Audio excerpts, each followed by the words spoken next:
Ladies and Yo, gentlemen, this is not a drill. This is not a not a drill. drill. This is the OT Sports Show, and we are live once again. Yes, we Had to are. take a little bit of a break. There was so much going on, but we're Busy back. week, busy week.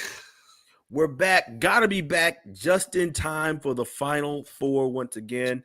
Again, this is Omar Pickett. I'm here live with Trenton McDougal. Final Four. Here we There's been go. some awesome games. Tell me, how There's you been feeling, some Trenton? Go ahead. awesome games, and I cannot wait for today. Though I dread it. I do really dread it because I hate. It's not. I don't think they want my Heels to win today, bro. I don't think the Heels gonna win it today. The You dude, just go ahead. You already sharing your picks, man? man, I'm sorry. It's on my heart, and I hate it. I hate it because it's like really sticking it to us for the fact that we had that big emotional win early in the year, beating them on their last on Coach K's last home game, sending them home packing, thinking that we done, but they might get the last laugh and they knock us out the tournament and win it all. I'm gonna be so upset. Man, I'm telling you, don't quit yet. Because remember, I have been the Nostradamus when it comes to North Carolina. So I picked them to beat Duke at Duke. I picked them to go far in the tournament. Let's see what I got. Do I got them going to the national championship? We are going to find out as we go through the show. Once again, just to let everyone know, if you're watching with us, we thank you, each and every one of you, for being here live on this super Final Four special. If you're watching this show, please like, share, comment. Let everyone know that this is just another day, another episode of the OT Sports Show, and we got to give it to you. We're just hours before tip-off. We got Final Four. We've got women's national championship. We've got WrestleMania. There's too much going on this weekend. There's too much going on. It's going to be awesome. So I'm excited, man. We're just going to go ahead and get started. Very excited about this show. But let's go ahead and get started. We're talking about, of course, the one thing that matters. As big as WrestleMania is, as big as the national championship on the women is, we respect all of that. We respect Kansas Villanova, classic battle between two of college basketball's blue bloods. Nothing else matters until it's going to take place tonight. Duke, Carolina, the game's biggest rivalry on a Final Four stage. And I'm here to let you guys know, I'm letting you guys know now, I believe Duke Carolina is the best rivalry in sports, and you're getting it on the biggest stage. This might be the best sporting event in the last decade. I'm very excited about this, Trent. How excited are you about this game? It's crazy. It's crazy. I think it's interesting. It's interesting that you said that. I mean, because there are there are great rivalries out there. You got Ohio State and Michigan. You got Yankees, Red Sox. You got Packers, Vikings. I had to throw that out there. Huh? Shut up. What? You got Lakers, Celtics. You got so many things out there. But you think North Carolina and Duke is the best one in sports? I don't think North Carolina and Duke is the best rivalry in sports. I know North Carolina and Duke is the best rivalry in sports. Right now, North Carolina and Duke. Now, let me tell you this. I saw this argued a little bit on ESPN. And it was some of the guys, they were arguing, and one of the guys got up there and he argued, "Nah, man, it's not Duke Carolina. It's not Duke Carolina. The best rivalry is Alabama Auburn. That's the best rivalry." And you know what the argument he used? And this is what I can't stand. He said the best argument is that those two guys don't like each other. I'm like, wait a minute. Time out. Breaking news. I didn't realize every other rivalry people liked each other, but oh my gosh, Alabama Auburn, they don't like each other. Wow. That's a big rivalry. Let me share something with you. Rivalries, they don't like each other. It doesn't matter if it's Alabama, Auburn, Michigan, Ohio State, Oklahoma, Texas, Duke, Carolina. They don't like each other. Hardin, Garinger. It really doesn't matter. They don't. Bro, that's what makes it a rivalry. And then this is what they did. This is the OT Sports Show. I don't mind going there. Good to see you, Terrence, man. Good to see you. Here's the one thing that happened. So they brought up, oh my gosh, Alabama Auburn don't like each other so much that some dude went and poisoned Auburn's trees when Auburn won, and he ended up going to jail. So these people are so crazy, they'll go to jail over Alabama Auburn. I'm like, okay, you want to talk about that story? Let's talk about the story of the Texas guy who walked into a bar in Norman and got his man parts cut off. And then when he got his man parts cut off, people were calling into the radio show saying the guy got what he deserved. There are crazies in every rivalry. Yeah, they So is. don't let's sit here and act like Alabama Auburn is the only place that has people who don't like each other. I've heard people say that if Duke was playing the Taliban, they'd go for the Taliban. Canceled real quick. I'm telling you, trying to get this canceled real quick. I'm just being honest. I've heard it. I've heard that out of people's mouths for real, and they were so serious. There is definitely a hate between, I think that's implied in rivalry.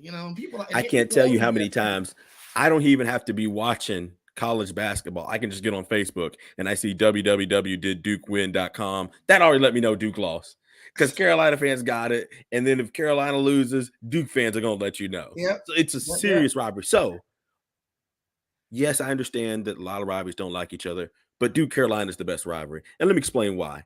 There's two things for every casual fan to help them understand whether or not a rivalry is the best rivalry. Two things I'm looking at. Number one, are the games competitive? And number two, are the teams relevant nationally? Not just one team, but both teams.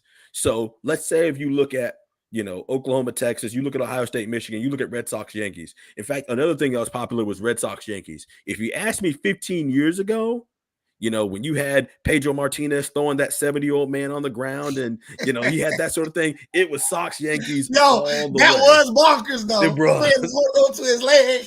That was absolutely insane. So back then, crazy. So back then, yeah, but think about this. Since 2000, Yankees and Red Sox have won 5 combined championships, but the Yankees have only won 1 since 2001. So I'm going to make a hot take. The Yankees haven't been relevant over the last 2 decades. They have not won World Series. So in 20 years, you've won 1 championship, which is decent. Of course, you got a championship, but I'm not seeing a combined greatness. Oklahoma and Texas, what has Texas done basically since Vince Young? A bunch of nothing. He loves Oklahoma, by the way, y'all. I'm just letting you know. He's a boomer sooner. Just letting you know. Texas has done nothing. You see the point that you're making, though. I just throw them under the bus. I'm just saying that if we're describing the best rivalries, both teams should be integral to their sport at the time. Yeah. Texas is not. Yeah. They're just not. And they haven't been in a while. Michigan has not been relevant. They made the playoff this year. You get a cookie, but they haven't been relevant. And Auburn and Alabama, at least both teams have had their spots.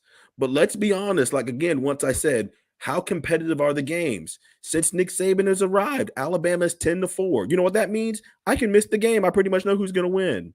OU Texas, OU leads the series 16-7. I can miss the game. We know who's going to win. Ohio State, Michigan's even worse. Look at Duke UNC. In the last 40 games, Duke leads the series 21-19. Now, how close could that be? Yeah. How competitive is that?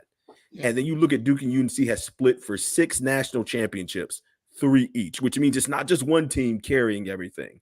Both teams have equally been important in the sport. Both teams have split games. The games have been classic. You've had game winners. You've had buzzer beaters. I'm telling you. You have extreme posterizing dunks. You're getting all of that. You're getting teams celebrating on other people's floors. I mean, come on, man. Yeah, it's crazy. Yeah, you're not getting that. The reason why this rivalry is better than what you're getting a lot of college football is because you get these long stretches where one team always wins. And you get long stretches when OU's winning or long stretches when Bama's winning. You almost never get that with Duke Carolina. They almost always split the regular season. Yeah. It's very rare. It's crazy. It don't even really matter how good. Like one team may not even be relevant and somehow manages to beat the other. It's crazy like that. Sometimes it's just I don't know, just the way it is. There was one team that Duke was There was one team that Duke was so bad they only had like 6 people on their team, and they still end up beating Carolina at Carolina. That was the year Carolina won the national championship. So I'm just telling you, you just never know. When they say throw the records out the window, and they say that for all rivalries, it really is true for Duke Carolina because they go and bring it. They were supposed to win dominantly when Zion was there. Zion tears his shoe up, and then Carolina wins at Duke. I mean, you just never know what you're going to get. So that's why I'm excited. That's why this is the best rivalry. And before we pick our winners of the greatest Duke Carolina game of all time, I said, you know what? Let's play a little game. Before we get into this year's Duke and Carolina, let's talk about all time Duke and Carolina. What's going to happen if all time Duke takes on all time Carolina? So here's what I wanted to do. I had Trenton, the big time Tar Heel fan, I had Trenton come up with his all time UNC team. Now, we had some rules because ask me, when we talk Duke Carolina best players ever, this is really not a fair debate. It's really one-sided. And the problem is that people think about how these guys played in the NBA. And they think about that man from North Carolina. And so I said, take a time, we'll look at Trenton's resume, but remember, this is not about what they did in the NBA. This is about what they did in college. Right. If it's about what's in the NBA, ain't no point in me even showing up. But if it's about what they did in college, let Trenton kind of explain his all-time team and at least hear my team out. At least hear Duke's out. And we'll see if they can at least be competitive. And I think y'all like what y'all see. Trent, take it away with all-time UNC. Gotcha. So my starting point guard is going to be Phil Ford, who was a 3-time All ACC Player of the Year. The brother has and he was known for being a very good two-way player. He didn't just play offense. He didn't just put up points, but he was a great distributor and he played great defense. And then my favorite player in my research, and I know y'all like, oh man, wait a minute. If you just read my list, starting at the top, working your way down, you when it comes to shooting guard, you'd be surprised because that starting shooting guard is not Michael Jordan. And let me explain. So you already know what's this dude doing. He is starting. He is Roy Williams making this lineup. I don't know what's going on. He is my 3. But Charlie Scott, if you don't know who he is the first Black man to integrate the UNC basketball program. The very first one.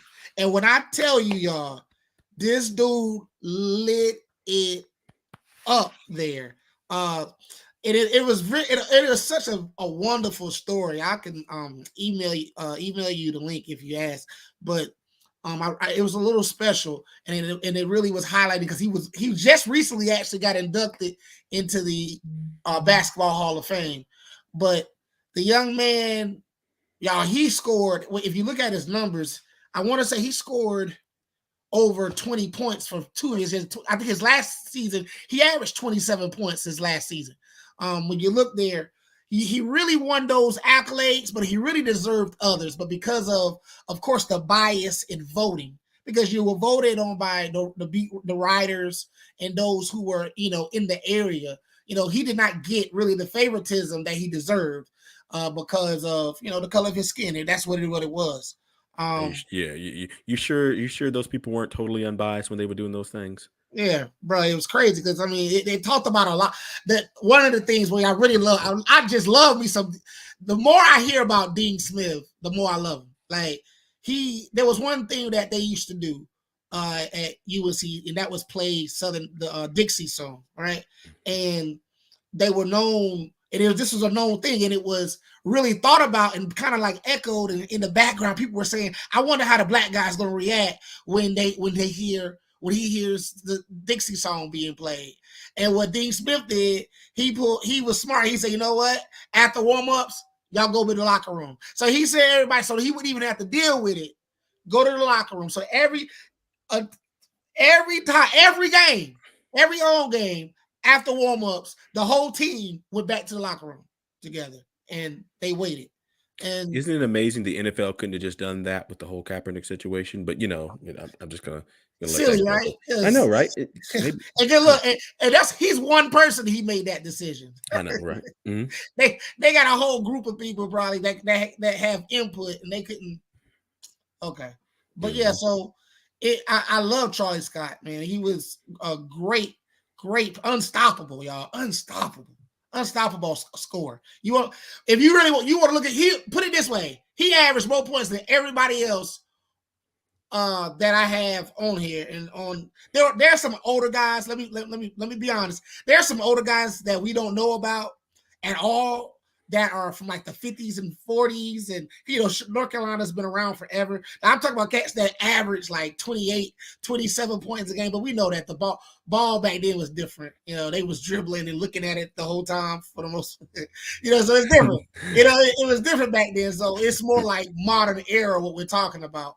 But Scott, man, averaging 27 points in the season is big time, and nobody else on this list was anything close to that.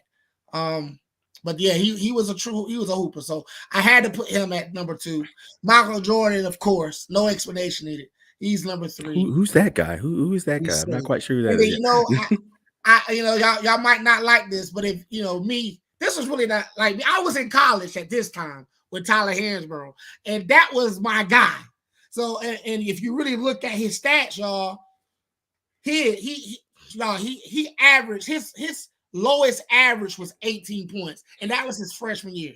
Every year after that, he was, he averaged more, 20 plus average for his career. The boy was a monster. And, he had that ugly game. I know y'all remember. He used to throw those awkward off-balance shots, but it's almost like he practiced like that because he always would make them ugly things. The boy was Psycho T is what they called him. And your boy was great player. Great player. All heart. I think he best player since 2000. I think most decorated easily since 2000. Tyler and then Hansborough. now, y'all, if you are really an all-time, if you're really an all-time UNC fan, you might not like my pick here with Brad, making him the starter especially. But let me explain.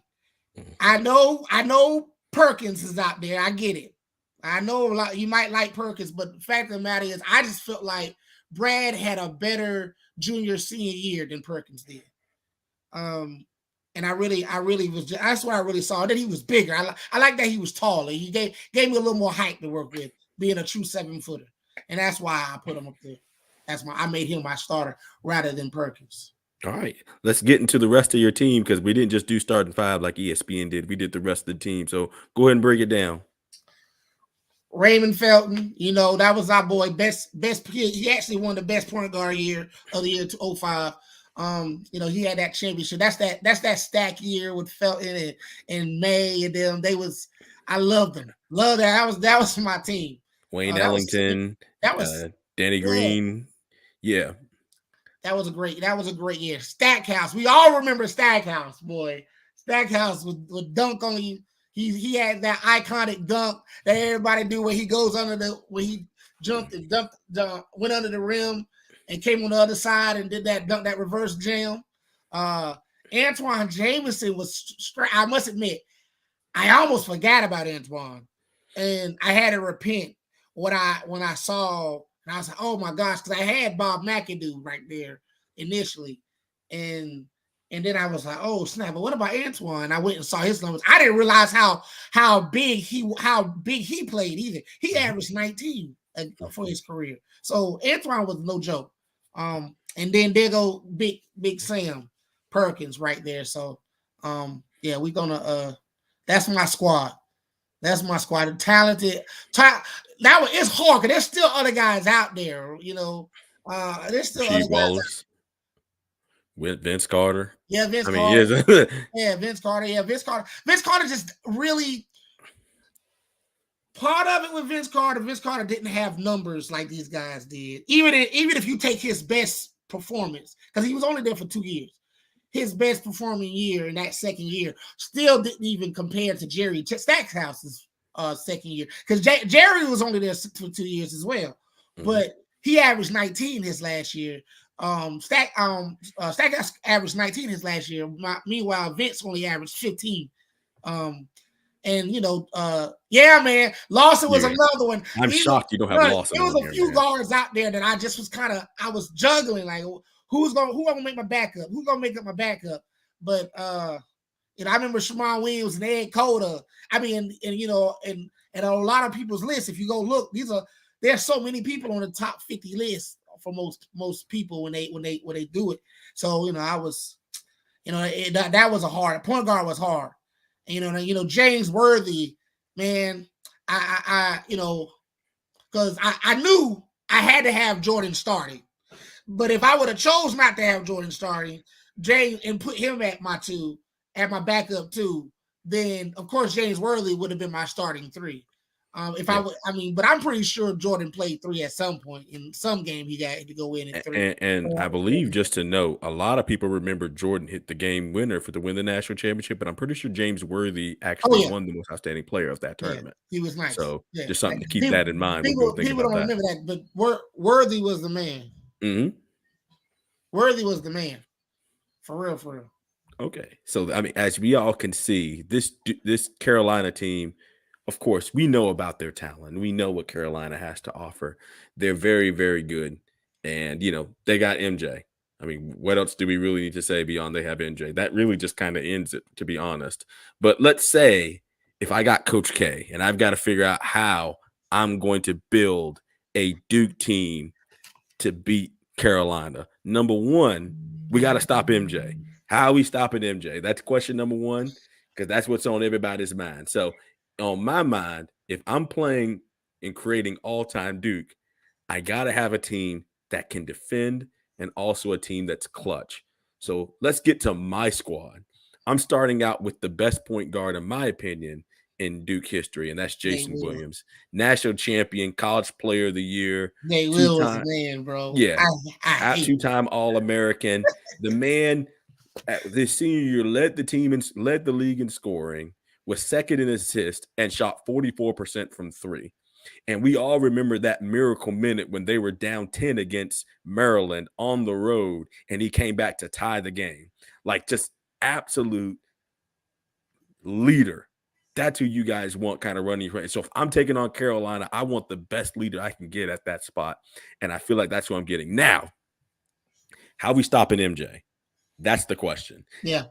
How? So I said, here's what I'm going to do. I'm going to put two of the best Duke players of all time that I know were great defenders, but were also national champions. So you have Grant Hill, 6'8", National Defensive Player of the Year, a big part of that Duke back-to-back national championship teams. And we know Grant Hill athletically is right up there with anybody before he got hurt with the Detroit Pistons. So I needed to have that type of wing defender. And then next to him, I had the 3-time Defensive Player of the Year and National Defensive Player of the Year, Shane Battier. Shane Battier, another big-time clutch player for Duke, Final Four most outstanding player. And like I said, so I've got 2 6'8" wing defenders that are big-time defenders because, number one, if you're going to compete against Carolina, how you stopping MJ? So you got one big-time defender on one side, one big-time defender on the other. Are we going to stop MJ? No. But hopefully we can contain them with these big-time guys. Then at 4, I'm going with Zion. And I like my matchup of the athletic Zion Williamson with his strength and power and his ability against Psycho T. Tyler Hansbrough. I have a lot of respect for Hansbrough. The accomplishments that he has is unmatched, really, in the last 20 years in Carolina history. He's definitely one of the best, players, really, to come out of Carolina. But Zion's going to run the floor with him. Zion's going to dunk all over him. Jameson would handle him, though. I would just have – I might just have to switch. You can try the switch, but I like Zion's chances. I like my boys with Zion. We're gonna make Tyler Hansbrough a matchup problem, and then of course one of the greatest college basketball players of all time. You can't have a Duke list up here and not have Christian Laettner, 2-time champion, National Player of the Year, 2-time All-American. Let me tell y'all a little bit. When most people think about Christian Laettner, what do they think about? They think about catching the ball from 75 feet, turning, shooting, beating Kentucky. And this dude just running around the court and everything. Image you always see coming March Madness. What we don't know is Christian Laettner had gone 10 for 10 in a regional final against Kentucky, and that was his 10th shot to beat Kentucky in that game. So you're talking about somebody that was super clutch. He holds almost every NCAA tournament record: points, points scored, shots, games played, games won. Keep in mind, he is the only player in the history of college basketball to start 4 Final Fours. The only one to do it. He played in 3 national championships and won 2. Nobody else can claim that. Not even Kareem, because Kareem only played 3 years. Yeah. So it's something about what Christian Laettner can do, because there's not another player in college basketball history that could match that. So what I like the squad. I had to have the athletes out there really to compete against what Trenton and UNC is going to throw out there. Then, of course, other notable names. And then here's why you lose. Look here. Cedric says, I need to get better shoes. What? Come on. No. But here's why you lose. No. Okay, so first off, the NCAA leader in assists, and this is Bob Hurley, who actually played with Christian Laettner. So he's going to have that there. JJ Redick. I know you guys think something's wrong with JJ. There's nothing wrong with having the best 3-point shooter in college basketball. Billy has to play defense. I will take him every time. Okay, he'll give up 2, but he'll make 3. So okay, we'll figure it out. We'll figure it out. As long as he plays in spots, he's not the starter. Then I've got Elton Brand. Then, he won Player of the Year as a sophomore, as a big man. He's going to be good. Sheldon Williams. I'm sorry, you guys. The man is facially challenged. I'm not going to call nobody ugly. I'm just going to say they're facially challenged. But he still is Duke's all-time leader in blocks and rebounds, so I need an interior defender. You got Danny Ferry, who was a stretch 4. And he's going to get dunked on. Maybe. And Sheldon Williams is still going to get dunked on. You look like this or something. That's how his face looks. You got Danny Ferry, who's 6th in points, 8th in rebounds, 7th in assists. He was a 6'10" big man that could shoot from the outside. He actually holds Duke record for most points in a game with 58. So you're talking about a big man that could really fill it up. And then if I need another scorer, give me Kyle Singler. He won a national championship on a team that really probably should not have won it. He was 4th in scoring. So he's clutch. And you got to like clutch if you're going to play for Duke and Coach K. So I like my team. Are we as talented as North Carolina? Probably not. Cal can shoot it. Cal can shoot it, though. But I like Coach K, and I like his ability to draw up a game plan to go up against those athletes at North Carolina. I believe Coach K would find a way to get it done. I like this all-time Duke team to beat all-time Carolina as long as I turn Carolina sliders down. I ain't gonna lie, you know what I'm saying? I ain't gonna lie to you. But I feel like that Duke team would keep it competitive. But I mean, let's be honest with you. The 3 best all-time teams are UCLA, Kentucky, and Carolina. They're like a step above everybody else. But I think Duke could at least make it interesting, in certain games. What you feel about Trent? You just really didn't like JJ like that? I hated JJ, but he can shoot, but that's about it. I almost put Grayson Allen on the team just to troll people. I almost did, but I said I'm trying to win here. I'm not trying to troll. But so that's our all-time Duke Carolina teams. Now we've had a little fun. Of course, my team was better put together than Trenton's. But anyway, let's talk about this year's team. Let's get to the tail of the tape. Let me see. We'll talk about that later. Duke Carolina. Everything on the line. Who you got tonight, Trenton, to play for a national championship? I'm going for my heels. The greatest game of all time. I'm going for my heels, but let me be honest. I don't think they're going to be able to pull this one out. Really, mainly for the fact that I just think the NCAA wants Duke to win. I'm expecting some suspicious calls tonight. I'm going to be honest with you. I'm expecting some suspicious calls tonight. I'm expecting because the pressure is all on Duke. Carolina shouldn't be here. We know this. And everybody knows this. Carolina should not be here. I'm hoping that these boys go out there and they play free and they do what they're supposed to do. And I hope Duke's butt gets tight because they know that is on the line. They're trying to play for their coach and make him look good in his farewell season. But I would love to send him away with an L. I would have. If I would have had a choice, I would have said, let them win that home game, that last home game, but let's knock them out of the tournament. if I could have chosen, I would have chose this game. I really would have. But, it's how it's played out. I just don't think we're going to have enough firepower. But we'll see what happens. We're going to have to shoot efficiently, though. We're going to shoot efficiently, play some smart ball. But it's going to be interesting. But I really be honest, though, I think I told you this already. I think it's either going to be instant classic or blowout. Instant classic or blowout. It won't be a blowout. I can tell you that now. That's not happening. Yes. Not Duke Carolina game, a blowout. That ain't happening. Not on this stage. Not with everything on the line. These teams are very good. People think Carolina, just came out of nowhere. Really, I saw a stat that said ever since the Pittsburgh game, metrics has them as the third best team in the country. So this is not. That's why to me it was not a surprise to me that they beat Duke at Duke. It was not a surprise to me that they made a run. This team had turned the corner. Yes, they did not start out well, but this team was playing so much better down the stretch. And so this Carolina team has all the potential to win a national championship. They've got the ingredients with Armando Bacot and Caleb Love. They've got shooters. They can play. They can defend when they want to defend. They can rebound. Everything that you want them to do, they can do. They are a legit Final Four team. Now, I will say this.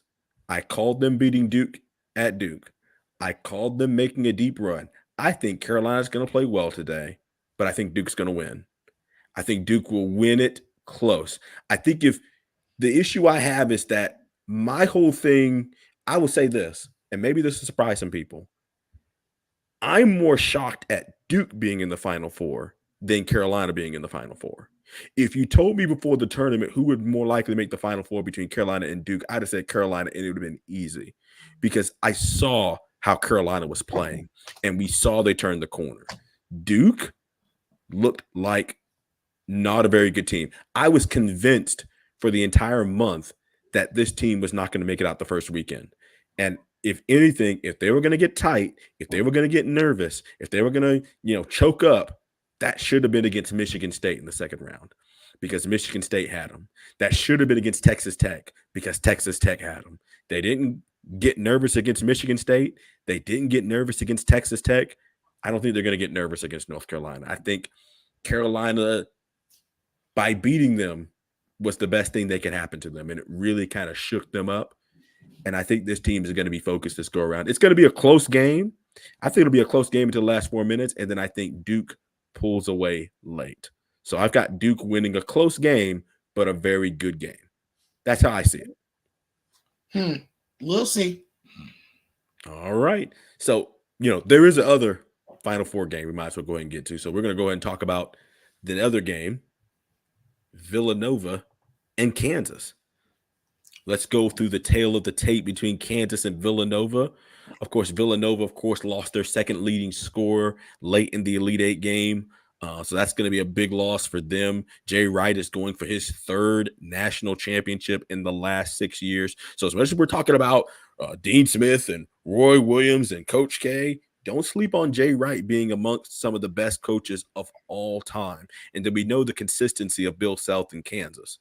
So Kansas is too big and too much firepower. It's just this. I think they're going to run away with this, especially now after losing their second leading scorer. They're going to run away with this one. This is what I think. Kansas by 10 plus. This is what I think. I told you guys before the tournament started, I felt like the Big 12 was probably the best basketball conference in the country. Kansas is well tested. Villanova is a great team, but Kansas played great teams all season. And I think they're going to be ready for the defensive challenge that Villanova is going to throw. Villanova is a great defensive team. And I think that's really where they're going to hang their hat on. Their goal is to make the game ugly. They're also a great free throw shooting team. As you see, at 83% free throw shooting. So if the game gets close, that's something that Villanova can really use to their advantage because they're a great free throw shooting team. But I just feel like Kansas is so battle tested. I feel like this. We're just leading to a Duke Kansas final. And I'm going to be honest, that will be one for the ages. Kansas, the inventors of basketball versus Coach K. That's what I see happening. That's what both you and I, Trenton, see happening. So if it's Duke and Kansas in the final, Trent, who you got? Oh, they're going to Duke. At that point, you think there's no way they're going to they'll cut the electricity to the building before they allow Duke to lose these next 2 games. I agree. Yeah, I feel that way so in my heart, yo. At the end of the day, Duke's the more talented team. At the end of the day, they're the more talented team. I think Kansas really has a shot. It would not shock me at all if Kansas beats them. I would not be shocked if Kansas beat them at all. I think I'd be shocked if Villanova won it all, and I think we really have to talk about how good all-time Jay Wright of a coach is, how good of a coach Jay Wright is all-time if he's able to come out of this Final Four and win the national championship. Nah, I'm going with Duke versus Kansas, and I'm probably going to pick Duke to win it all. It would not shock me again if Carolina won. Like, this is an evenly close matchup. Couple of bounces go one way or another. Carolina could easily win this game. This is not some Carolina team that's like happy-go-lucky. Oh my gosh, how did we get here? They've got talent. They're good. I mean, so if Carolina won, it wouldn't shock me. It wouldn't shock me at all. I mean, I think no, it wouldn't shock me at all. But I think Duke's the more talented team. So I do think Duke should win. Doesn't mean they will, but I think Duke should win. So that's what we like. We both like Duke over Kansas. I see Ryan obviously likes Tar Heels. Cedric likes Tar Heels. And of course, I got a question, and this is a question you asked me. And this is a question I'm going to ask you guys. Carolina's an 8 seed. So Carolina beats Duke, and Carolina plays a Kansas or a Villanova in the national championship, and Carolina wins. Where would you rank them amongst the greatest Cinderellas of all time?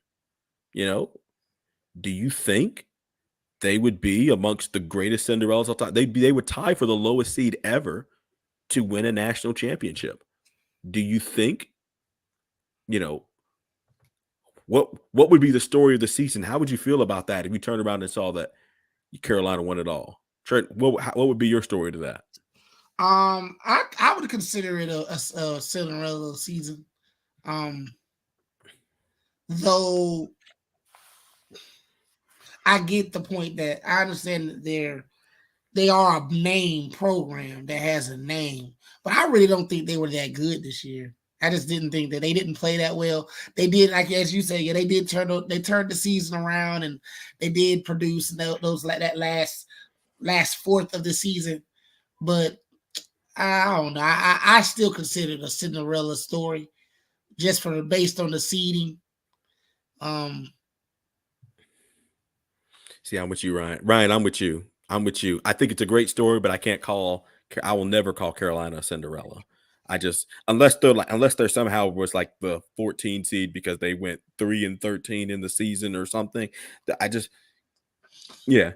think Cinderella as a term is meant for people who are like out of nowhere, super small school. I wouldn't consider this a Cinderella, but it would certainly be an amazing accomplishment for an 8 seed to turn around. Wait a minute now, but wait a minute, just a month and a half, 2 months ago, they were talking about Carolina being on the outside looking in. Mm-hmm. It's a great story. So how is that not Cinderella? Like, really, what happened is they got hot at the end, and then they beat Duke, really solidified everything. That they winning now. But it's not like Carolina had like 14 or 15 losses. You know what I'm saying? They didn't have double-digit losses that they were that bad. I mean, I just think people's expectations of where Carolina was supposed to be, didn't match the reality at the beginning of the season. And that's not always going to be the case in today's college basketball with impact freshmen and transfers. The way teams are at the beginning of the year is not going to be the way the teams are at the end. It's not about how you start, it's about how you finish. So I don't see. I know people in the comments still think, Cedric saying Duke's going to choke under pressure. My thing is, if Duke was going to choke under pressure, they'd have done it against Michigan State, which is what I had in my bracket. I had Michigan State beating him because I said Duke was going to choke, and then they didn't. And then they But did choke against Texas the Tech. later, but the thing is, the closer you get to it, the more pressure it is. The higher up you get up that mountain, the more pressure. I'm Yeah, telling you. So yeah. so they might not have choked then. They might have got to, but now it's the Final Four. All this hype. But I We'll also see. think but I also think what's on their mind is what happened in Cameron.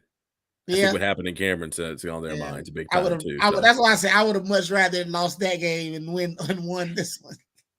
yeah. And Ryan pointed out that they were ranked at the end of the season. That's what I'm saying.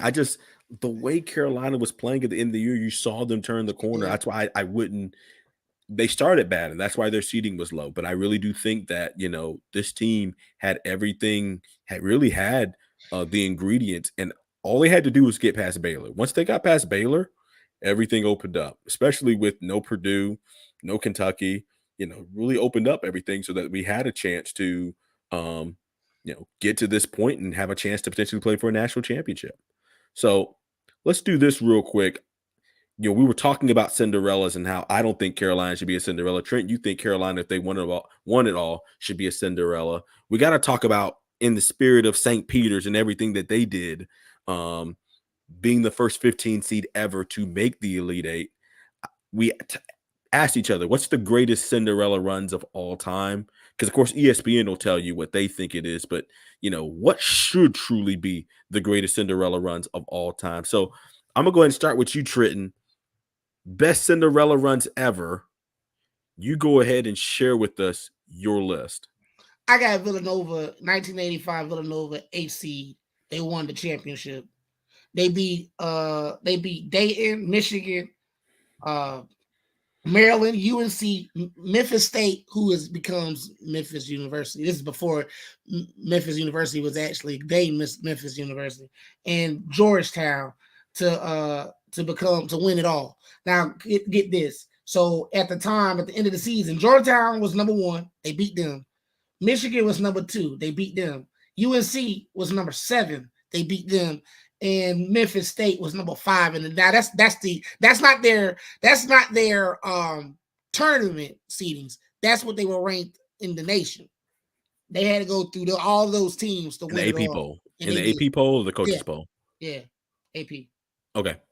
And my thing is how I look at it. I even look at this point. This is so long ago. This is their first. This is before they was even a Nova. We know today. This is a different time in 1985. So I really think that this counts as a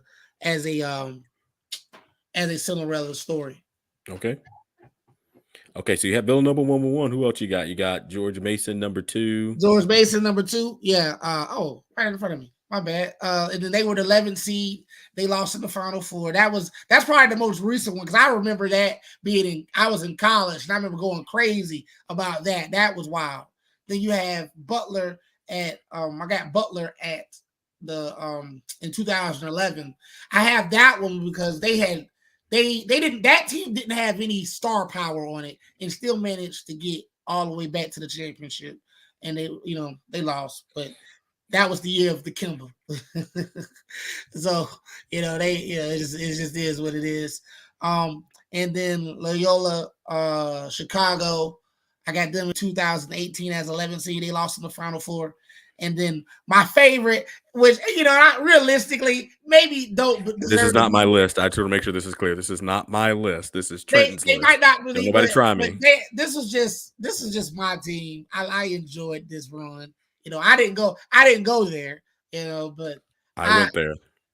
I just really enjoyed watching that team and watching how Steph played that year as a 10th seed, especially all the doubt that was all on Steph during around the time, the stuff that they were saying that even followed him going into the NBA, and we see what he's done with that, but.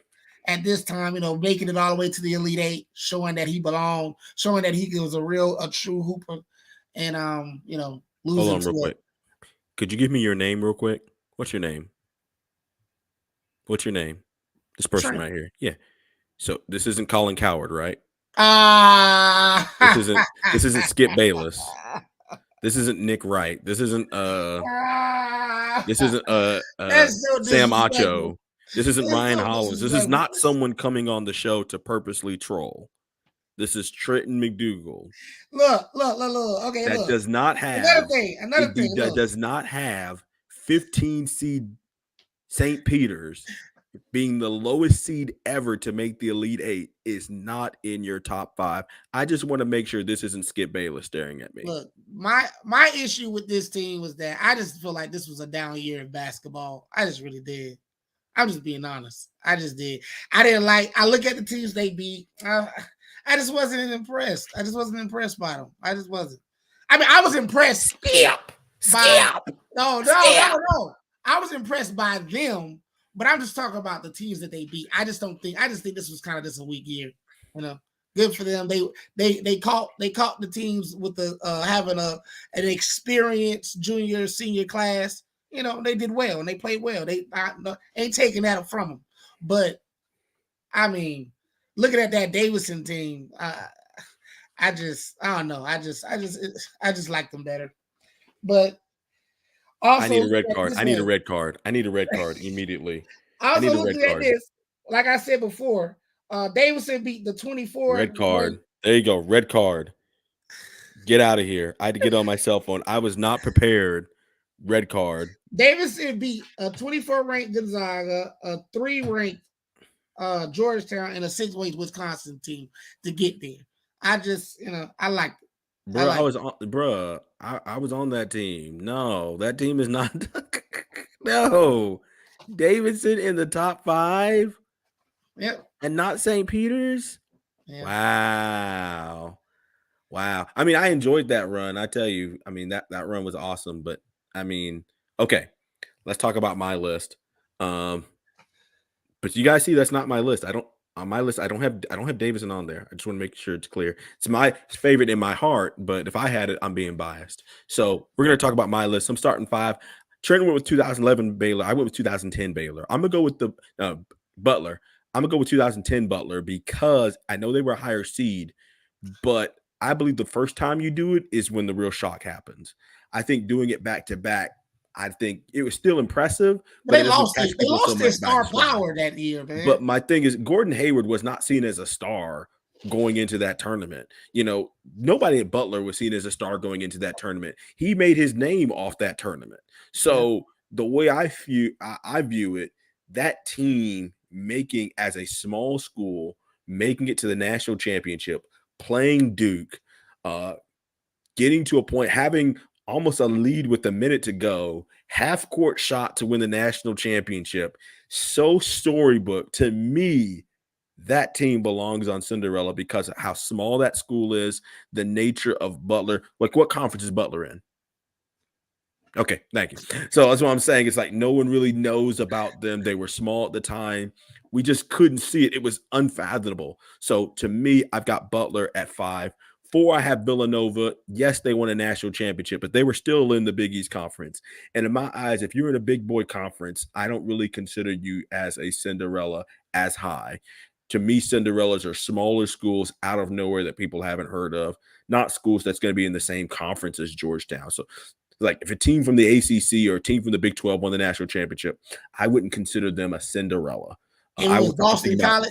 Something like that. I don't consider them Cinderella. I consider if it's Boston University and not Boston College, then maybe we can talk. What if it's a 12 seed Boston College team? Again, if you're in a big boy conference, you have financial advantages that these other schools are not going to have. A 12 seed? Still, you have financial advantages. You have $1 million recruiting budgets that these smaller schools are not going to have.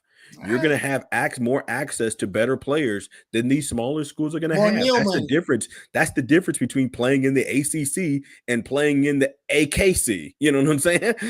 There's a difference between you're going to have. That's why people try to get in the better conferences because they know the access is better. So yeah, if you're in a big boy conference, I'm not going to rank you as high. So that's the way I view about Villanova. Number 3, Loyola Chicago. My thing about them, yes, VCU also as 11 seed made the Final Four. They almost made my list. But my thing with Loyola Chicago is not only were they making the Final Four, is that they were hitting clutch shot after clutch shot after clutch shot to win these games. Buzzer beater to beat Tennessee, bucket shots to beat, other major ranked teams. So my thing is, not only are they getting it done, they're getting it done in the clutch. Then you've got Sister Jean and you've got all this other stuff. It Yeah, just that was wild. builds to the aura that was Loyola Chicago making the Final Four. So that's why they're number 3 on my list. Number 2, George Mason. And I'm going to be honest with you, I thought about having George Mason number 1 because I feel like I will agree with you on this, Trenton, because I don't feel like St. Peter's beat a dominant team this year. No. I feel like Kentucky was not as good. I really I believe think they the were whole better. They were conference was literally down. better than all the teams they played. I'm not going to go that far, but I'm just going to say these weren't not more dominant talented, teams not they more played. talented, but a better team. I'm not going to go that far. I'm not going to go that far. But I do think that the teams were not as good this year. George Mason beat the national championship frontrunner in UConn. To the point where, that team was super loaded. It was one of Jim Calhoun's better teams. If you guys remember about that team, if you guys ever watch classic ESPN or classic ESPN YouTube videos that have gone wrong, if you've ever seen, you know who Rudy Gay is, he was on that team. And that was the year that Rick Majerus was on ESPN. And they asked him about Rudy Gay, and he says, "I'm not a big gay guy." And it's just kind of everybody in the South's like, I don't know about that. So that was that same team. He's talking about Rudy Gay. I'm not a big gay guy, but everyone anticipated it was going to be UConn versus Duke. The JJ Redick senior year Duke versus an absolutely loaded UConn team. And then when Duke went down to LSU that year, UConn was supposed to coast to a national championship, and they get beat by an 11 seed George Mason that no one's ever heard of. And I remember when they won, the commentator goes, "By George, George Mason is going to the Final Four, first double-digit seed to get there." It was absolutely insane to think about a double-digit seed from a conference nobody ever heard of making the Final Four. And then, unlike Trenton, I'm going to respect the fact that the lowest seeded ever 15 seed did get to an Elite Eight, which is something, 5 years from now, 10 years from now, 20 years from now, that's what we're always going to talk about. We're not going to go, "Oh, well, how good was Kentucky really?" No, we're going to remember they were 15 seed and they made the Elite Eight. It's got to be respected. How do you feel about that, Trent? Yeah, I mean, yeah, Davidson's in a smaller conference, but Davidson was a 10 seed that made the Elite Eight. These other schools were 11 seeds that made Final Fours. So that's why I think I'm going to have them higher. And like I said, I enjoyed, and like I said, I was a big part of that run. I I was able to meet Gus Johnson. But Davidson was not as athletic. Look here. Davidson actually had players that actually went to class and actually knew what they were doing and actually were smart. That's what I would say. But so that's just between me. But I'm just saying. I'm just saying. At the end of the day, I just really believe that. I'm just saying. Like I said, I respect 10 seed Davidson. I think that they're good. I think they're in the top 10. I just wouldn't put them in the top 5. That's what I'm saying. I'm not putting them in over. I think Butler. If I put this, if Gordon Hayward makes that shot, we're talking about that. That's going to be in every movie forever. You know what I'm saying? Yeah. If every montage forever is going to have that shot right up there with Christian Laettner. Yeah, they'll be right up there with the Christian Laettner. That shot. So to be that close, and it was hard up on the rim. That's why I got to have Butler on there. The 2011 game was super nasty and super ugly. Yeah, nobody shot well. So, I'm telling you, they didn't have that same. It just wasn't the same. I know Gordon Hayward wasn't there, but like I said, that's why I just feel like that's why I feel like for that team to get there was just bigger. But I mean, nobody knew who Gordon Hayward was before the tournament started anyway. So I'm not going to give him credit because someone who we didn't know before the tournament started. But we are doing it after the fact, though. That's why I'm saying we know. Yeah. But I'll give him more credit for the first time because it was the bigger shock. But okay, so now we've talked about big Cinderellas. We've talked about our national championship picks. We've got to do our women's national championship pick between you. Is Iowa in the championship, Trenton? What time does Iowa play? They don't play. Oh, so who's Wait a is minute, it? talk about who did you have in your bracket? I had South Carolina, UConn. That's who I had. Thank you so For real? much. Yes, I did. I had Damn. South Carolina, UConn. Yep. So thank you very much.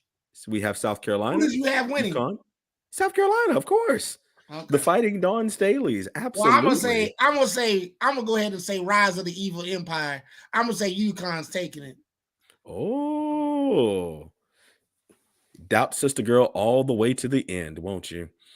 Picked against her to I'm start the sorry. tournament. Pick it against her now. I'm Just sorry, Don. doubt. I Just still love picking you. against her. I can't back down now, though. I'm too, I'm in too deep. But okay, so that you're gonna pick UConn. I'm sticking with South Carolina. That's my pick since the beginning of the tournament. I'm gonna stick with it.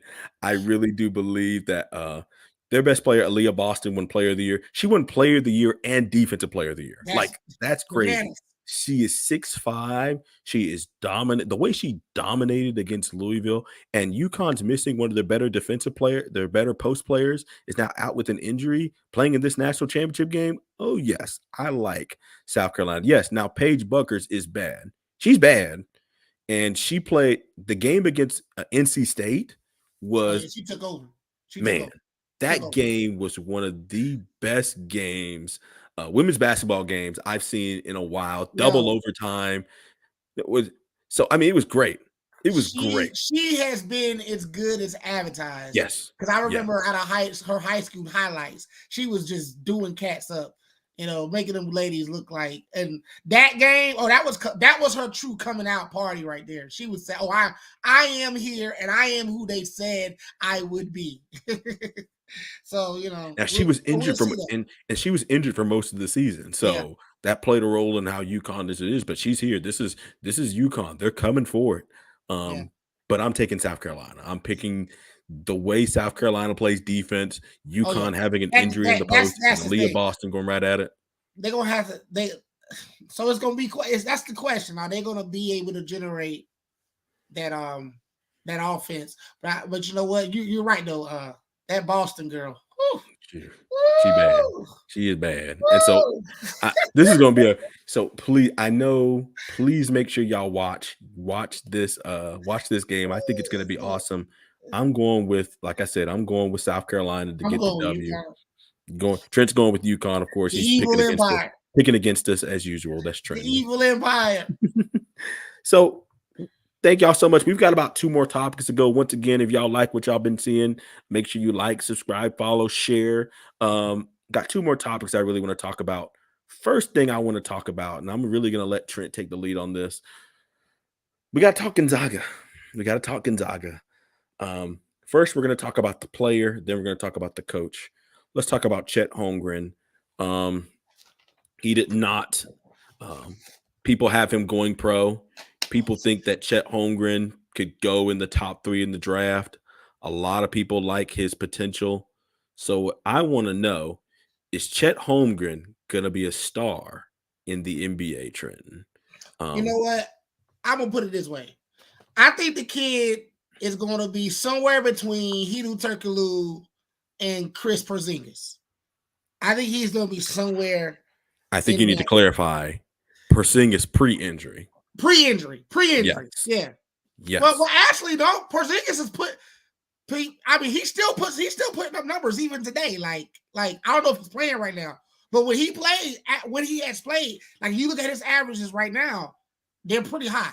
Like as in this season. Okay. Like the boy he's still hooping. Okay.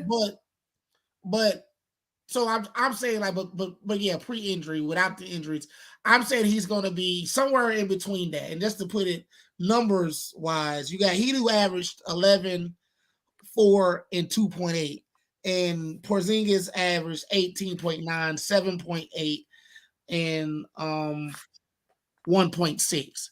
But I think he's gonna be somewhere in between that. And I even in the way that they play, because I like what I've seen from him, because he doesn't play small. I mean, we pick out how skinny he is, we pick out how his frame, but the boy don't play weak. He doesn't play weak at all. He bangs down in there, And I like what I've seen. I like what I've seen there. And then of course he has the outside shot. He shoots well.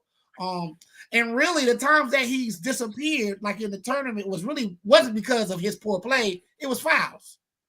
I mean, foul trouble. You can't do nothing if you're on the bench. So, I mean, hey, it is what it is. But I think in the NBA, and then you look at that, the 3.7 blocks, the boy, he plays, and he's legit. I think he's gonna be legit.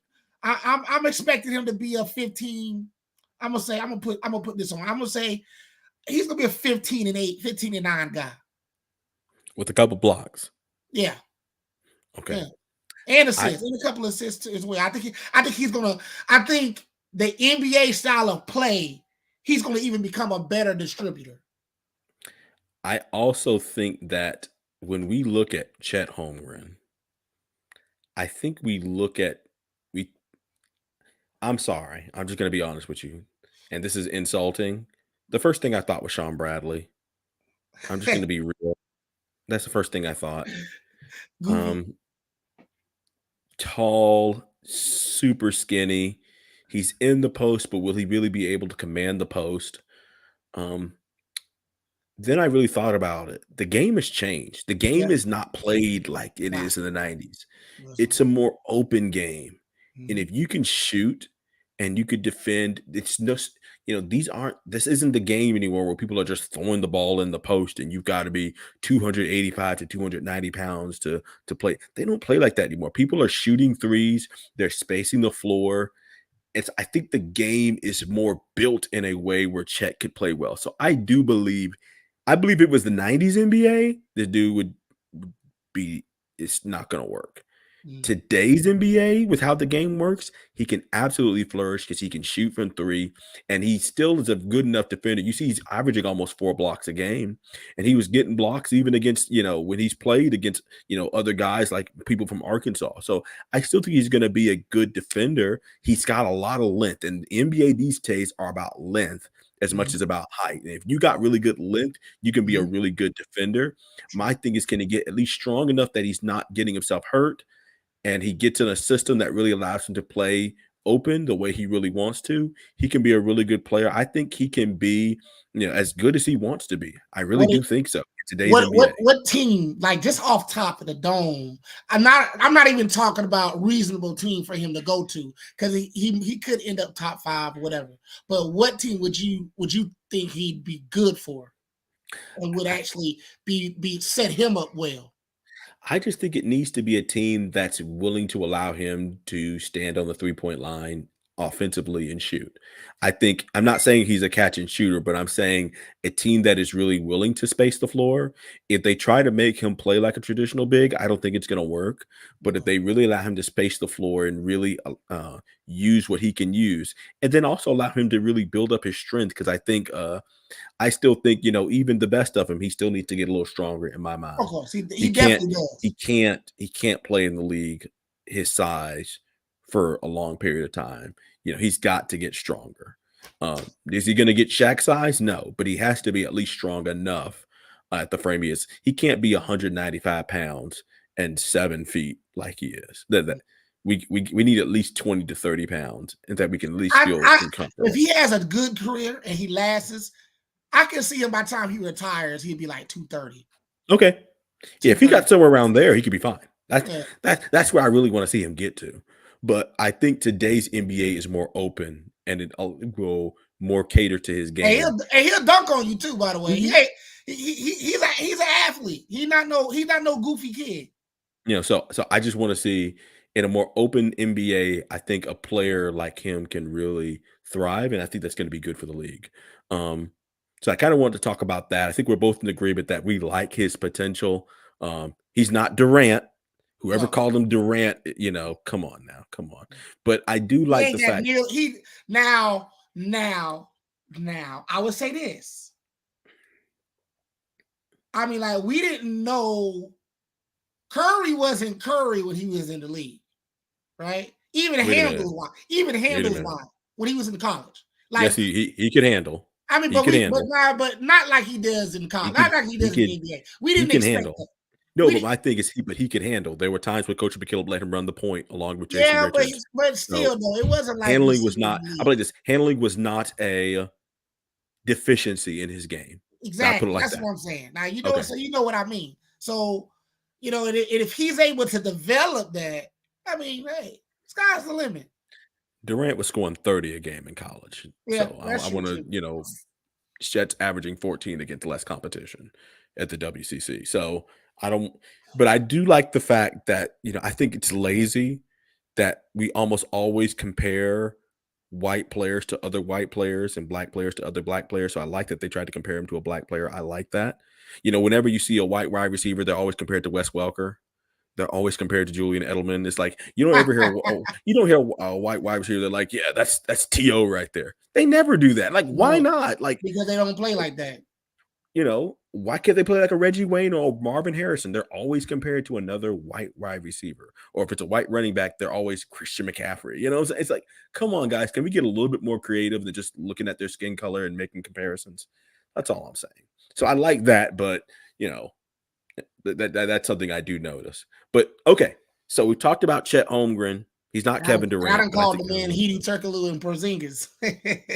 hey, but he do, I like he do. Turkoglu was bad.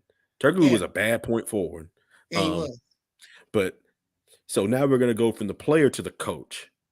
And now here we have Mark Few, again, top seeded team in the NCAA tournament. I think he is amongst the coaches with the most top overall seeds that has not won a national championship.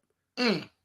And so there are some who believe that he deserves some criticism. So do you think, Trenton, that it's time for Mark Few to get more criticism for all the top teams that he has, but somehow he doesn't win all? Even you, when we were getting ready to pick, you were like, oh, when they run into some urban athletes, you put it like that. Oh, hey, whoa, time out. You agreed with me, so don't try to play me. I know, I'm just saying, I agree with you, but you put it out there. Oh yeah, You said, but when they run into some urban athletes, if you're going to win the game, you gotta start getting the urban don't athletes. Get us canceled. Don't get us canceled. Don't get us canceled. Don't get us canceled on here. Don't get us canceled. But so here's my thing: is it time for us to give more criticism to Mark Few for their postseason shortcomings? I weirdly say yes and no, because in my mind, you can only I think there's you have to have realistic expectations for someone playing in that conference, because you already know that the competition is only going to be but so much, and there's only so many out of conference games you can play. Mm-hmm. So it doesn't shock it, so it shouldn't shock us that even though they're good, they're number one, okay, yeah, that at some point they might fall short in the tournament. And I will say this: Gonzaga will go out their way and play a lot of teams. They will. Gonzaga is not scared of scheduling any big boy. I think it's you can only do what your conference can do. I think it's going to continue to be this way until whoever is in power decides that they want to actually leave and join another conference. But someone has to accept them. That's the problem. Yeah. And once you get past basketball, they don't have anything to offer. And most of the time with these conference realignments, they're not thinking basketball. They're talking about football. Yeah. What are you bringing in football-wise? Yeah. And what is Gonzaga football? I don't think they're even scholarship. They're at Davidson's level. So I don't see them ever being in a position to join a bigger conference, because that's a football decision, and they don't really got football like that. Yeah. Well, I mean, I don't like football drives. What can you do? I mean, that was part of the problem when there was concern of the Big 12 falling apart. Kansas thought they were going to be fine because people thought that, someone's going to want this elite basketball program. Nobody wanted Kansas because their football team was terrible. And at the end of the day, football is what makes money, not basketball in sports. So at the end of the day, Gonzaga football, if Gonzaga football was as good as Gonzaga basketball, they could go wherever they want to go. But it's not.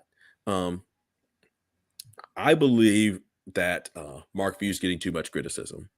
I think he's one of the best coaches in the game. I think that there's only so much you could do if you're spending almost 29 of your 30 games playing much less competition than what you're going to face in March Madness.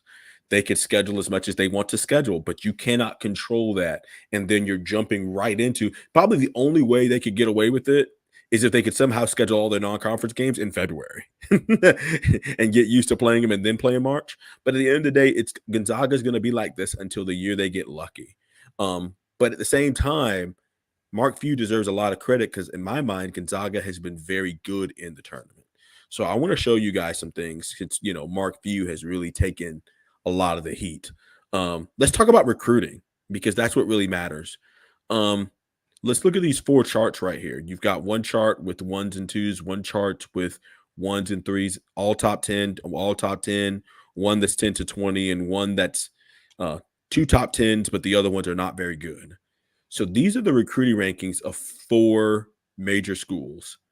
And I think if you want to criticize someone, you should criticize them based on how they do compared to the type of players they're bringing in. Are they maximizing the potential of the players they got? And if you are, then I can't really be that mad at you. But if you aren't, that's when I got a problem with you. So that first chart with all the 1s and 2s should probably be the team that's doing the best out of everybody. Then I would look at the team in the second chart, and then the team in the third chart, and then the team in the fourth chart. I think fourth and third are interchangeable on how you feel like they should be doing. But just for you to know, definitely the first 2 charts should be head and shoulders above everybody. Don't you think, Trenton? Yeah. Okay. So whoever could they be, Omar? Okay. So chart number 1 is Kentucky. So if you want to criticize anyone, John Calipari should probably get the most criticism. First, first, and second ranked recruiting classes, and no national championship to show for it. Not only that, no Final Four to show for it.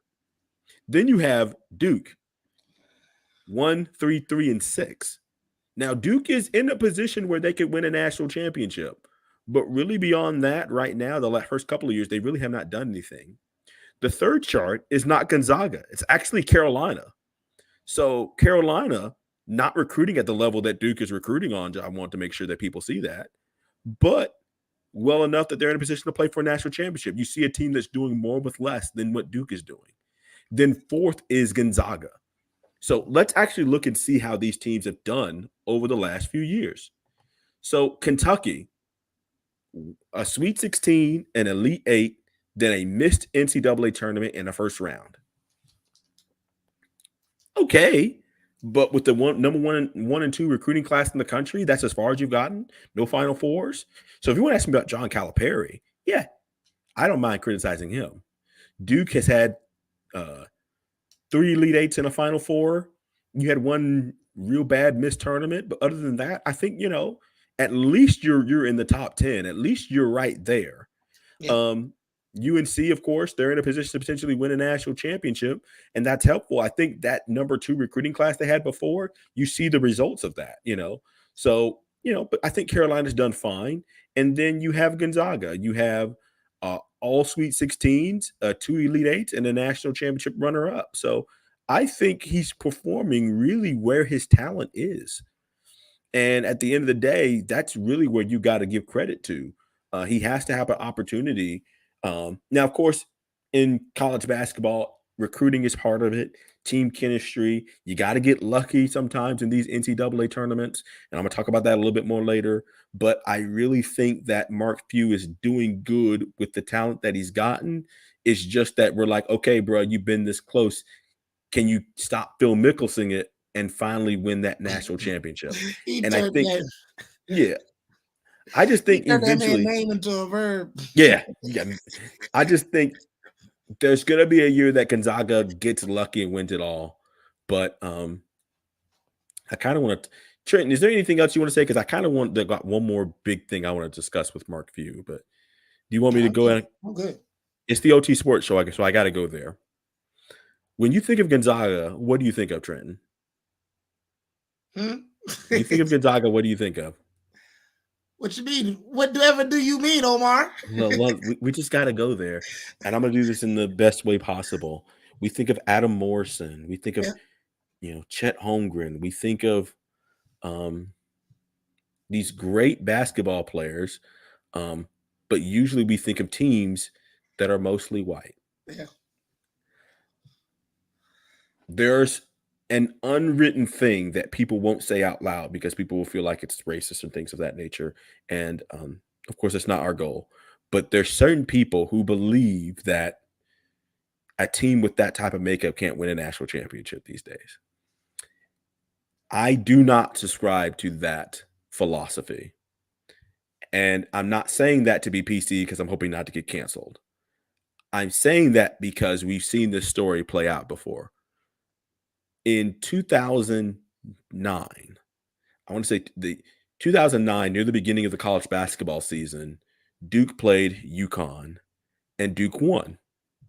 Doug Gottlieb at the time was working at Fox Sports, and Doug Gottlieb made a tweet saying, "Isn't it shocking how alarmingly unathletic Duke is?" And it was so blatant that pretty much everyone knew what he was saying about that alarmingly unathletic Duke team that started Greg Paulus and John Shire and Kyle Singler, to the point where even Coach K had to pull it up and throw it back in his face and say, Doug Gottlieb would know a thing or two about being alarmingly unathletic. So what year was that? This was in the beginning of 2009. This is the 2010 college basketball season. Okay. Duke won a national championship that year. So the idea that a team that has such and such many white starters can't win a national championship is not true, because we saw Duke do it. So we've got to get out of that notion. We got to stop looking at the color of people's skins and assuming based on the way they look, they can't win a national championship. It's about how good those players are as a whole. It's about how good athletes those players are. And just because somebody Hero is more brother than a lot of other brothers. Right. And at the end of the day, I will say this: to win a national championship, you're going to need great basketball players. You're going to need elite athleticism the way you go. And that's not something you can decide by the color of a person's skin. But you do need elite athleticism. You do need NBA type talent the farther you go in the tournament. Yeah, you do. And you also sometimes need to get lucky. So that Duke team that won it all, I'm just going to be honest with you. They ended up, who did they beat in the national championship? They beat Butler. Yeah. You know, not exactly the bastion of NBA potential. Talent, yeah. Yeah. And who did they play in the Final Four? They played West Virginia.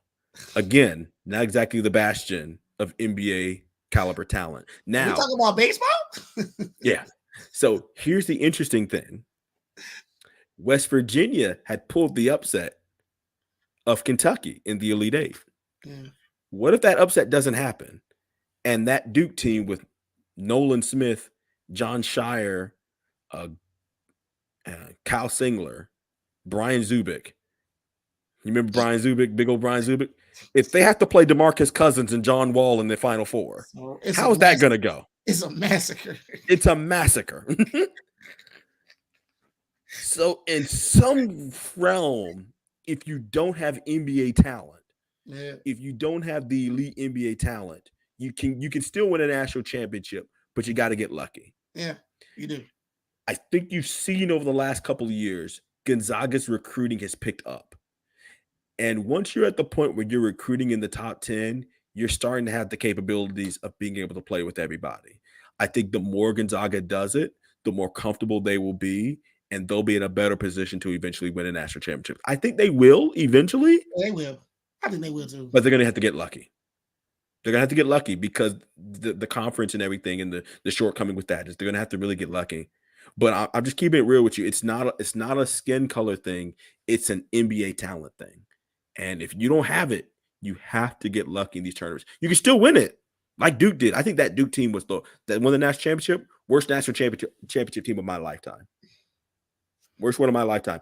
If Carolina wins the national championship this year, they're better than that Duke team that won it.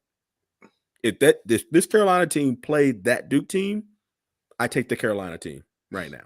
That's how bad. That's what I think about that Duke team. Brian Zubik, Lance Thomas, Kyle Singler, John Shire, Nolan Smith. They just kind of lucked out. Nolan Smith was black, right? Yeah. Mm-hmm.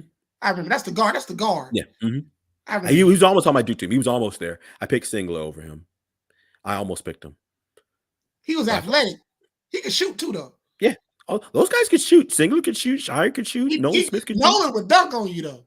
He could dunk on you too. They were all good. Siegler could catch you too as well. Siegler was sneaky athletic as well, though. But I don't think, but that team's not beating John Wall, DeMarcus Cousins, Kentucky. No, so I think Kentucky getting knocked out by West Virginia in the Elite Eight opened the door. And then of course they didn't play Draymond Green and Michigan State in the national championship. They played Gordon Hayward and Butler. So kind of worked out for them. Today's history lesson is sponsored by the OT Sports Show. Like, subscribe, share. But just let you guys know, stop looking at people's skin color and assuming they can't win a national championship. That's all I'm saying. Anything else, Trent, man? I'm good, man. Great show. This has been a great show. A lot's been going on. I got one more thing to share because I promised I would share it. Tonight, these last 2 nights are WrestleMania. WrestleMania is now a 2-night event. I got to give my predictions because if it happens, I'm going to put it on the show and I'm going to make a clip. I'm going to tell you what's going to happen. The show is going to end. Roman Reigns versus Brock Lesnar combined for the Universal Championship. Roman Reigns is going to win, and then something's going to happen. So when Roman beat Edge at Money in the Bank, John Cena came out, challenged him for SummerSlam. When Roman beat John Cena at SummerSlam, Brock Lesnar came out and challenged him. They're trying to do the story to make Roman Reigns the best of all time. So when Roman Reigns beats Brock Lesnar tomorrow, The Rock is going to come out. It's going to challenge him for a match at next year's WrestleMania. So that's how the show is going to end on Sunday. If it happens, I'm definitely posting it on the OT Sports Show. But that's what I think is going to happen. Roman's going to win. Then The Rock is going to come out and challenge him main event WrestleMania next year when it's in Hollywood. Wow, so it's going to be The Undertaker. No, he just went to the Hall of Fame. He done. I know. He's doing the Hall of Fame. That man. Yeah, that man 130 years old. Triple H just retired. 132. Yeah. Triple H just retired. Yeah, I mean, so it's all the old heads are going away, and y'all just need to start watching AEW. That's where the real wrestling is, WWE. You're just watching it now for what they did in the 90s. They ain't got nothing now, so don't worry about it. But all right, anything else, Trent, man? I'm good. All right, man. Thank y'all so much. Again, we appreciate you all so much for being a part of the OT Sports Show. Like I said, this is we're going to take a little bit of hiatus. We're going to be back on Monday, April 11th. I'm excited. We're going to try to make these shows a Monday night thing because I think that way I'll be able to more so finish it and then get to work on my schoolwork. But I'm excited, man. I appreciate each and every one of you. I see you, Brian. Brian saying, if you smell, see, Brian he's going to be at WrestleMania. So that's why I said I promised him. I tell you what I think is going to happen. Roman's going to win. Cody is going to face Seth. Cody's going to beat Seth. Bianca Belair is going to win the women's title. Ronda's going to win the SmackDown women's title. Ronda Rousey is going to win SmackDown women's title. Nothing else on the show is relevant. So I'm excited. Have a great time. If The Rock comes out, just know Omar called it. Thank y'all so much for being a part of the OT Sports Show. I appreciate you guys. Till the next time, we'll see you guys and take care.